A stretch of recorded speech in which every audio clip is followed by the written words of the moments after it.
वर्ष 1950 සිට වර්තමානයේ දක්වා මෙට්‍රික් ටොන් මිලියන 6300කට අධික ප්‍රමාණයක් ප්ලාස්ටික් මේ පරිසරයට මුදා හැරලා තිනවා.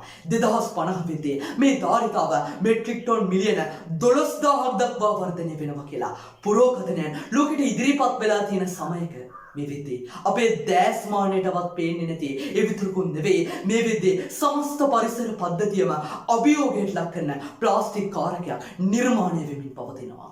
මොකක්ද මේ ප්ලාස්ටික් අර්බුදයේ භයානකම පැතිකඩ ශුද්‍ර ප්ලාස්ටික් මාරය ගැන කතා කරන්නයි මේ සූදානම. ඒ පූර්විකාවත් එක්ක අපි මුලින්ම බලමු මොනවාද ශුද්‍ර ප්ලාස්ටික් කියලා කියන්නේ කියලා.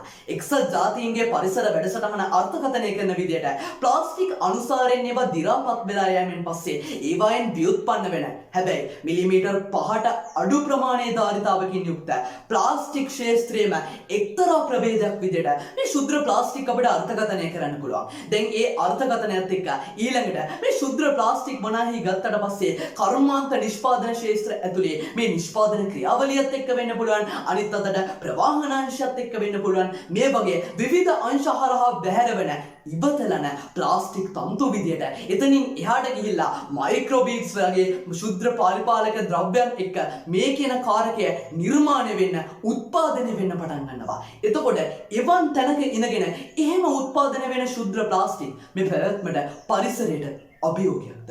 ඔව් ආදරණීය වේතුනේ. ඇයි මම එහෙම කියන්නේ? මේ වෙද්දී සමස්ත ගෝලීය ප්‍රජාව ගැන කතා කරද්දී මේ ලෝකයේ ඇතුලේ තියෙන සාගර ගණනාවක මිරිදිය ජල මූලාශ්‍ර ගණනාවක මේ නියදි වශයෙන් මේවා තැන්පත් වෙලා තිනවා. එතකොට මේ ජල සංයුතියේ ඒ ජලජ ජීවීන්ගේ පැවැත්ම අභියෝගයට ලක් වෙනවා. ඒ විතරකුත් නෙවෙයි වායු දූෂකයක් විදියට මේ වෙද්දී මේ වායු ගෝලය ඇතුලේ වායු සංයුතිය වෙනස් කරන තැනට ප්‍රබලතම මූලිකතම හේතුවක් විදියට මේ අපේ දැස්මානයටවත් පේන්නේ නැති හේතුකාරකය ශුද්ධ ප්ලාස්ටික් හේතු වෙලා තියෙද්දී අනිත් අතට මේ ප්‍රශ්නේ උද්ගතම තැන එන්නේ එතන නෙවෙයි ආදරණීය වේතුනේ. මෙහෙමයි ඔබතුමන්ලා උදාහරණයකට හිතන්නකෝ ඔබතුමන්ලගේ ඒ ආදායමෙන් අරගෙන එන යම්කිසි ආහාරයක් ඇතුලේ වෙන්න පුළුවන්, මාළු ටික ඇතුලේ වෙන්න පුළුවන්. ඔය විදිහේ ඔය කාරකයන් අඩංගු වෙලා තියෙනවා නම් අවසානයේදී ඔබේ ආදරණීයන්ට නවතින්න වෙන්නේ පිළිකා රෝහල්වල.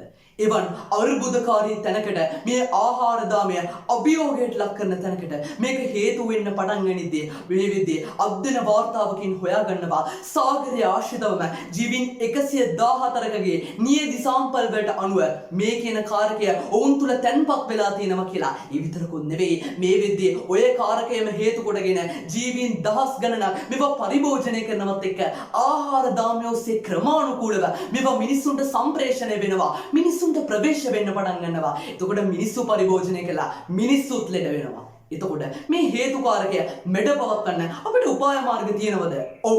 බිම් මට්ටමේ ඉඳන්ම කතා කරන්න පටන් ගනිද්දී ලෝකයේ ඇතුලේ රටවල් වලට, ලෝකේ රාජ්‍යයන් වලට මූලික අයිතියක් සහ ඔවුන්ට වගකීමක් තියෙනවා. ප්‍රතිපත්ති සම්පාදනයේදී මේකට ප්‍රමුඛත්වය ලබා දෙන්න. උදාහරණයක් විදියට ඇමරිකා එක්සත් ජනපදයේ එක්තරා වෙලාවක මේ මයික්‍රෝබීට්ස් ටික අවම කරන්න ඔවුන් ජල පනතක් ගෙනල්ලා ඒ රටේ ධාරිතාව අඩු කරනවා. ඒ විතරකුත් නෙවෙයි එක්සත් ජාතීන්ගේ වගේ සංවිධාන මේව වලට මැදුවත් වෙන්න ඕනේ. මෙදිහත් වෙලා ලෝකේ රටවල් එකිනෙකට තියෙන රටවල් සහයෝගයෙන් එකට එකතු කරලා ඔවුන්ට අමතක වෙච්ච වගකීම නැවත මතක් කරලා දීලා 3R සංකල්පය වෙන්න පුළුවන් මේ වගේ ප්ලාස්ටික් බැහැර කිරීමේ සංකල්පයන් වලට ජනතාව යොමු කිරීමේ වගකීම ඔවුන්ට තියෙනවා. ඒ විතරකුත් නෙවෙයි විද්‍යාත්මකව මේ වෙද්දී ලෝකයේ ඇතුලේ ශුද්‍ර ජීවීන් යොදාගෙන මේ අපජලය හරහා බැහැර වෙන මේ ශුද්‍ර පරිපාලකයන් බැහැර කිරීම හරහා අපිට මේ අර්බුදයටත් හොඳින් විසඳුම් හොයාගන්න පුළුවන්. බොහොමත්ම ස්තුතියි.